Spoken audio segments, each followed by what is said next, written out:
So we're now here to preview Wednesday's second match. It's between Bangladesh and New Zealand at the Oval down in London. The weather's set fine for this game, so we should get a full contest in, no problems whatsoever. Both sides got off to a winning start. And, no real surprise there for New Zealand. They're always expected to canter through Sri Lanka, and they did just that. Bangladesh with this, everyone's calling it a big shock win against South Africa, although for those regular listeners to this podcast will know that it wasn't really too much of a surprise to us on here. So a really interesting matchup. It could be a crucial matchup as well, with both sides with realistic aims for the top four. New Zealand, Bangladesh. You've been high on Bangladesh in this tournament, Kev, but is this a tough matchup for them considering New Zealand's bowling attack? Based on the fact that they've just played South Africa, you could argue no, because I think South Africa's attack man for man probably better than New Zealand's one. Maybe not the depth of the new ball. You'd probably say that Bolt, Henry and Southey, whichever two of the three that New Zealand play, are probably better than Rabada and Friend. But beyond them, I think South Africa's attack's better. Imran Tahir, Vekla Kwayo, Morris. I think they'd have the edge on Lockie Ferguson, Mitchell Santner. And depending on who that fourth seamer is for New Zealand, Colin de Grandhomme, James Neesham. I mean, they're all... The thing with New Zealand is they play a lot of all-rounders, don't they? And, they kind of... I guess what I'm saying is they don't have the specialist bowlers that South Africa have. So the fact that Bangladesh just scored 330 on this very ground against South Africa will probably bode quite well for them, actually, assuming that they're clever enough to see off the new ball. Yeah, Tim Southey missed the first match against Sri Lanka. Is he going to be back for this one, do you think? Yeah, I don't think he was injured, Steve. I think he just wasn't picked. Hasn't been in particularly great form. Got carted all around India in the IPL, didn't he? But then again, when you play for Bangalore, that's kind of in the contract, isn't it? So, no, I would expect New Zealand to be unchanged unless there's a late injury. In fact, Tom Latham has confirmed on the eve of the game that's exactly what will happen. It was very, very straightforward for New Zealand in that first game, helped by some pretty poor Sri Lankan batting, I must say. Bangladesh, though, like you say, they got 300 odd against South Africa. And there was chipping. A lot of people chipped in, didn't they, in that match? It was, a number of batsmen have managed to get some runs, and that should fill them with plenty of confidence. Yeah, absolutely. It was kind of the reward for taking some time to really prepare for this tournament. They pulled most of their IPL players out of the IPL and they went to Ireland and they played Ireland and the West Indies in a tri-series, which I obviously spoke an awful lot about in our Outright podcast. And in that tournament, all of their batsmen had, regular time in the middle. Okay, they rotated from time to time, but they played 5 matches in that tournament. So they had plenty of time in the middle in Ireland where the ball did a little bit first up, but then it flattened out, and that's exactly the kind of situation that they're going to face here at the Oval. Like you say, they then went into that. What I really liked about Bangladesh in that first game, Steve, we've seen some really timid, tepid batting performances in this competition. Sides who have been rooted to the crease, and I include England in that in their game against Pakistan. But we saw none of that from Bangladesh. They were coming down the pitch, they were free flowing with the bat. They had a plan. They didn't panic when they lost wickets, like, for example, Afghanistan annoyingly did for us on Tuesday. It was all a setback, was just levelled out. They took their time. They got a partnership going. They set up the platform. And then when it was time to go, they would go. And then when they lost a wicket again, they'd repeat and they'd repeat. And in the end, they made 330 and they made it really well. A lot of people dissed them because Lungi and Didi wasn't around at the end of the innings, and that might have affected it by 10 or 15 runs, but don't take anything away from Bangladesh. They've been doing innings like that for an awful long time, and if they've got 5 or 6 more of them in this tournament, like you say, regular listeners of this podcast are going to get very excited very quickly over the next few weeks. Let's talk about another matchup in this game then. That's the New Zealand batsmen against the Bangladesh bowlers. New Zealand have yet to lose a wicket in this tournament. They chased down, I think it was 126, 136 against Sri Lanka. Guptill and Munro filled their boots, didn't they? But, I guess these two sides, I don't know the stats. You will know better than me, but I guess they don't meet each other that often, to be brutally honest with you. So it's going to be a different sort of test for New Zealand here against a lot of slow bowling spinners. Have the New Zealand batsmen got the ability in them to face spin? I mean, off the top of my head, I'm thinking yes. You know, Williamson, Taylor, not too bad against spin. But how do you think they'll go against it? Yeah, I think they'll be fine. I wouldn't have thought they're going to blast it out of the ground or anything, will they? That's not the way New Zealand play their cricket. But there's no discernible weakness in, you know, like we see with Australia and South Africa. It's obvious. If there is a weakness for New Zealand, it's not as obvious. And actually, when they tend to go to the subcontinent to play in these tournaments or series against India, they tend to fare pretty good, don't they? They pushed India really close in an ODI series.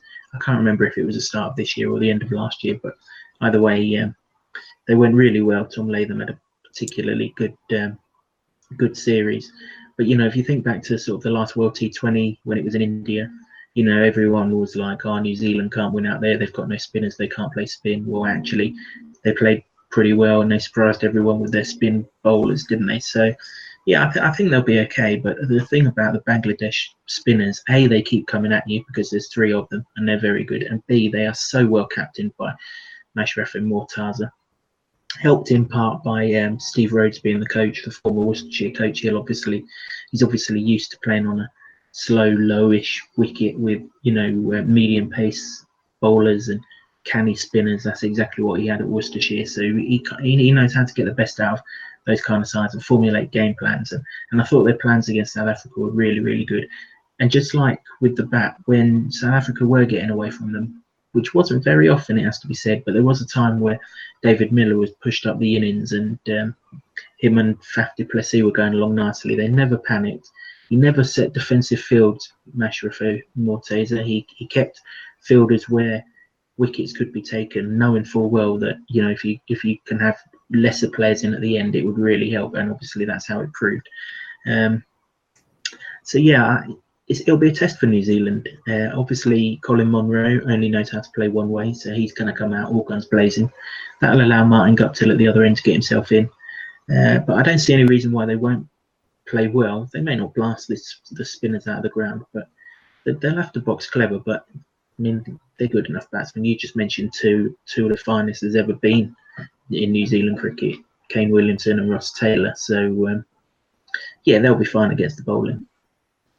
There is one New Zealand batsman that you're going to take a player performance over 42.5 points from Martin Guptill. So you're obviously quite impressed what you saw the other day from him. Think he can kick on here? Yeah, I am, and I do. I just think that he matches up pretty well to Bangladesh. These two sides had an ODI series in the start of the year. It was probably February. It was around the time of the Christchurch bombing, wasn't it? Because Bangladesh were in the church that it happened to and scarpered pretty soon after that when they were due to be playing the test matches. Anyway, I digress. They played 3 ODIs. Guptill played in all 3 of them and he made centuries in the first 2. That was against the Bangladesh side who had everyone, key players who were in this series. So that bodes well for him. He's obviously opened the tournament up with a 70 odd, like you say, against an attack similar to this one that's got one standout bowler and lots of bits and pieces and canny players rather than, you know, high feared bowlers. And also in his only ODI on this ground, he's got 50. So I think there's every chance that Guptill will get away to a decent start. I'm kind of in the same dilemma that you had yesterday when we previewed the South Africa game. Do you take the runs or do you take the performance? I think there is a chance that Guptill will take a catch in this innings. Bangladesh do play an awful lot of their sort of drives square of the wicket, and Guptill, you'll find him at sort of point or extra cover or somewhere like that. You know, the areas that can take catches. So I wouldn't be surprised if he takes a catch. I'm going to go with the performance. You could go with the run line at 37.5. But like you said yesterday, if he got out at 33 and then took a catch, you'd be pig sick. So it's a 50-50 toss-up, but I'm going for the performance. Just think there's slightly more scope in that. Yeah, I would agree there. To be honest, you've got to, you're in the game more than you think. Who knows? Maybe gets a couple of catches, and then you certainly don't need as many runs there. The other day, you took Bangladesh on the handicap against South Africa, and you're going to take them again. The handicap system is 5.5 wickets or 37.5 runs, and for those who need an explanation of that, well, basically, Bangladesh, if they do bat second, they've got to get within 37 runs of New Zealand's score and you'll win. And if they bowl second, then they've got to take five wickets, 5 New Zealand wickets, and you'll win the bet. So the handicap worked out the other day for you, Kevin. It's pretty self-explanatory again, getting on it. But I think a bigger question is, I asked you the other day, are they worth placing a nibble on the nose to actually win against South Africa? And you said, yes, good value. You could do worse. So the same question here. Do you think they can win the game outright? What sort of good chance do you give them winning? Absolutely, I do. Yeah, if you think back 2 years, the last time there was a global tournament in this country, I bring Wales into that as well, because it's where New Zealand and Bangladesh played in the Champions Trophy down in Cardiff, and Bangladesh beat them, and they beat them fair and square. Mahmudullah, who I'm coming on to in a minute, and Shakib both hit centuries in a really good run chase, and they could definitely beat them. Yeah, I actually think the Oval probably matches up pretty well for Bangladesh as well. They're not going to be fired away by pace and bounce in the way that Pakistan were against West Indies. There's not a great deal of pace in the Oval wicket, and there isn't much bounce either. So, and of course, they just play South Africa there, so they'll be used to conditions. They'll be settled. They know what they're doing. They're more than capable of winning this. Absolutely. I really think this is a really tight game to call, a really close game. I wouldn't be surprised if it goes either way, but I would be surprised if it's one-sided. That's why I'm taking the handicap. That and the fact that if Bangladesh win this match, I'll have already coined it in on the handicap. But I won't really feel too disappointed that I've not won on Bangladesh winning the game, because I've so heavily invested in them outright that every single win they pick up in this group stage is just music to our ears. Okay, so Bangladesh handicap. You're going with a top batsman in the Bangladeshi market as well for this game? Yeah, just mentioned him, Mahmudullah. Guided Bangladesh home 2 years ago against New Zealand in the Champions Trophy. They were in all sorts of trouble, actually, in that innings, Steve. They were 4 down for spit, chasing the better part of 250. And then Shakib and Mahmudullah got together. In fact, they were chasing 266. Shakib and Mahmudullah got together at 33 for 4, and they went and put on 224. Mahmudullah ended up 102 not out from 107 balls, and it was just a really, really classy innings from a guy who's actually a decent batsman. He's got 3 ODI centuries. 2 of them have come against New Zealand, so he obviously likes playing against New Zealand. And interestingly, neither of those centuries were in Bangladesh. They were both in what you would call pacier conditions. And they were both in global tournaments, Steve, because his other one was in the World Cup 4 years ago, when Bangladesh only went down with 7 balls to spare in that game, but Mahmudullah hit 128 of 123. So there's something about global tournaments against New Zealand that he likes, and if Trent Boult is on form, then he may well get rid of the openers fairly early. Mahmudullah might not be chasing too much. 9 to 1's big enough price. We've already landed a 9 to 1 top bat on this ground in this tournament, so let's have a go at another. Yeah, Mahmudullah, top Bangladesh batsman there. I've got another selection for this game, and it comes in the player performance markets. I'm going with Trent Boult over 38.5 points. Again, just a reminder of the points explanation: 1 point per run, 10 points per catch, 20 points per wicket, 25 points per stumping. He's not going to get any of the latter, but I certainly think he can get a couple of wickets here, Boult. Surprised that he only got 1 against Sri Lanka. It was one of those, I'm not really sure how he didn't get more than 1, really. It was just that Henry seemed to be the guy that cleaned up more.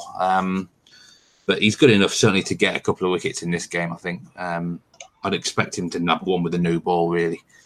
Especially if they bowled first. It's been a bit of rain around, haven't they? And it might just be a little bit juicy early doors. But, yeah, I'm taking the performance line because Boult in the field everywhere, isn't he? Every chance. He's got great hands. He should probably get a catch somewhere. I don't think he'll probably bat in this game, but if he does, he can give it a good clout. So 38.5 seems a manageable performance total to me. Pretty much looking at the wickets, but you know, 1 wicket might be enough potentially to see this home. So yeah, I like Bolt here to go well myself. Don't know what you think about that one. Well, I've just looked up his price for over 1.5 wickets, and it's 4 to 6. And you know, you're getting, is it 10 to 11? You're getting on the performance, which is in theory the same bet. And like you say, you got a couple of other scoring options on top. So certainly take that instead of the over 1.5 wickets. That is for sure. Obviously, if he wins the over 1.5 wickets, he brings Steve's performance bet in. Day-night game as well, Steve. So he may well get, if you mentioned if New Zealand will bowling first, probably not a hindrance if he's bowling second, because there'll be a bit of twilight, maybe a little bit of movement in the twilight. The only thing would be right at the end, he'd be unlikely to get any swing because it'd be freezing cold by then. But you know, he may well have brought the bacon in with the new ball. I certainly wouldn't go against that. You know, if he took 2 wickets straight up, that gets Mamadullah in more than live. So yeah, all the best for that one. Cheers. Yeah, it's 1.72 at Bet365, and your performance bet was not at 365. I don't think, was it? No, Betway. 5 to 6 Betway. 42.5 for Martin Guptill at Betway. His line's a little bit more at Bet365 there. So yes, that concludes the podcast for this game. The second one on Wednesday. Should be an interesting clash, actually, I must say. Should be a good match to watch in the second part of the day. Sadly, I think I'm not going to be around for the second innings, but yeah, should be a good match. All right, well, we'll be back for Australia, West Indies for Thursday. Exciting clash, that one. But from this edition, it's goodbye from me. Cheers, Steve. All the best, mate. Cheers.